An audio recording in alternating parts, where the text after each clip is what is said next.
Welcome, Jackdaw here, and today we got what seems to be the final trailer for Mass Effect Andromeda. I'm not too sure, but it is the official launch trailer for the game. As well as that, PAX is officially on today, so you should totally expect a flood of new information, gameplay, and even the multiplayer to be heard at from PAX. Also, the other day we did get Andromeda's achievements and trophies list leaked. I was going to cover them, I was going to look at them, but a few people on Twitter told me not to because of spoilers, so instead I decided not to even look at them, but they're out there in the world if you're interested and if you want to take a gander. But anyway, today I'm going to try and attempt to break down this official launch trailer. Now, looking into the things that I picked out, I apologise if this just turns into me just reading over everything in this trailer. Hopefully it won't, hopefully it'll turn into something different. But without further ado, if you have not watched this launch trailer, what are you doing? You should totally go and do that right now. But let's crack into this trailer and breaking it down. So the trailer starts as they normally seem to, with Alec Ryder spewing something that is beyond our comprehension of understanding, like he always is, like he always seems to be within these trailers. And we also get an awesome look of everyone around this meeting room within the Tempest. It kind of reminds me of Knights around the round table, but a bit more spacey, a bit more of that sci-fi zest within there.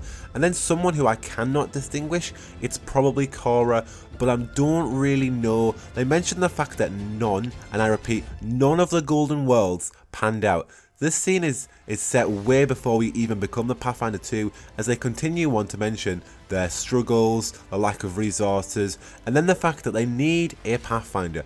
So I really wonder what happened to the old one. If we need a new one, it sounds like Alec is not going to be within this scene, so I wonder. And onwards, we get a really cool montage within this next scene, looking into Scott Ryder as he presumably is taking the role of becoming the next Pathfinder.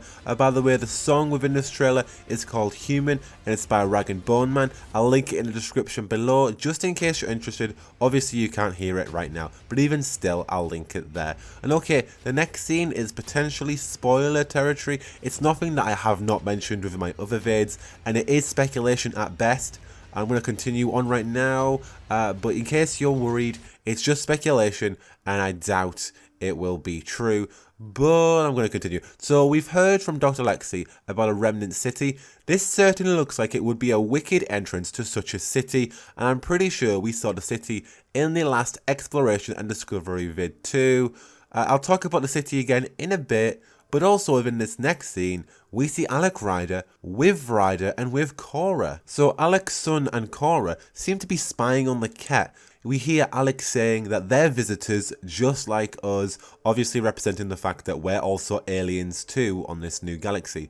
Maybe this is an earlier scene within the game itself, it's just the way the trailer is building up. The fact that we need a new Pathfinder kind of represents the fact that the old one is dead or the old one is gone, but here we are seeing Alec with his son and with Cora, so maybe this scene in itself is way before the whole little monologue there of the person saying that we need a new Pathfinder. Either way, I'd love it if Alec didn't die, because that's kind of cliche and it does follow the hero's journey perfectly. I would rather he just disappeared or he went missing and we had to find him later on, instead of him just straight up dying. I just really want more of that Ryder family dynamic. But enough of that. Next we see Ryder with PB, Jal, and potentially that other Angaran we saw in the exploration vid. It looks like they're rescuing her, I'm presuming it's a her, from the Ket attack. And they board a new type of shuttle, which looks pretty ace. It definitely has some alien vibes, so maybe it does belong to the Angara, not too sure there. But we also get a lovely little compliment from Jack to Callow Chaff. I totally ship this. And again, within the Discovery trailer, Ryder touches what would seem to be the same kind of display here within a vault. This time he's in armor though, and he's actually with Liam Costa, not that female Angara. So this could be just a totally different vault in itself. It could just be a different inner sanctum.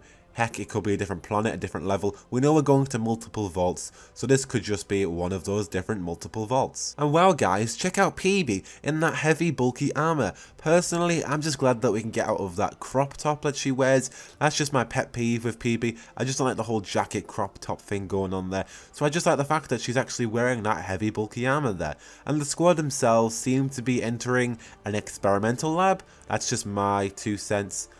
We see what looks like a Krogan unarmoured in my opinion. I'll come back to that later because in a flash we see what would seem to be some sweet, steamy, Asari loving.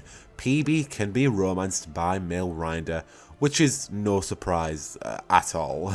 And back to the creepy test tube alien. It could totally be a new race. True, it could totally be a new alien race. It just has some features of a Krogan, the whole bulkiness, the bone aesthetic.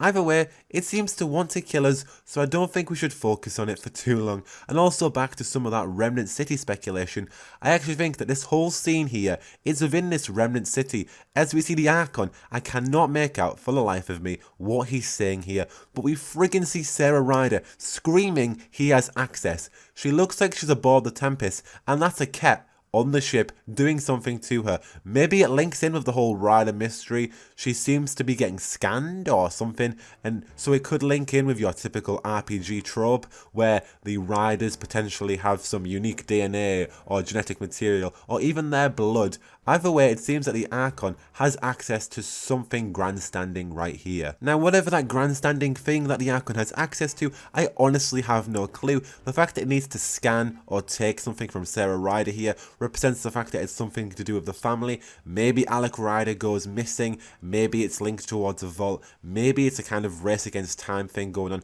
Not really too sure. The fact that we need Sarah though, or that he could potentially need Sarah, is kind of weird, but I'm intrigued either way. But overall, I'm glad that we see Sarah Ryder and Scott Ryder, what would seem both in the same world canonically. Now, we've seen Sarah Ryder before where she is the protagonist in this trailer where they're walking around with Liam, but I kind of get the aspect that both Scott here is the Pathfinder and Sarah here is aboard the Tempest staying there. Not too sure why, don't want to know why, because that will be a potential spoiler. Either way, I'm just glad that we probably see these two both in the same world space where Scott is Pathfinder. And before I talk about the Archon again, haven't we seen this location before?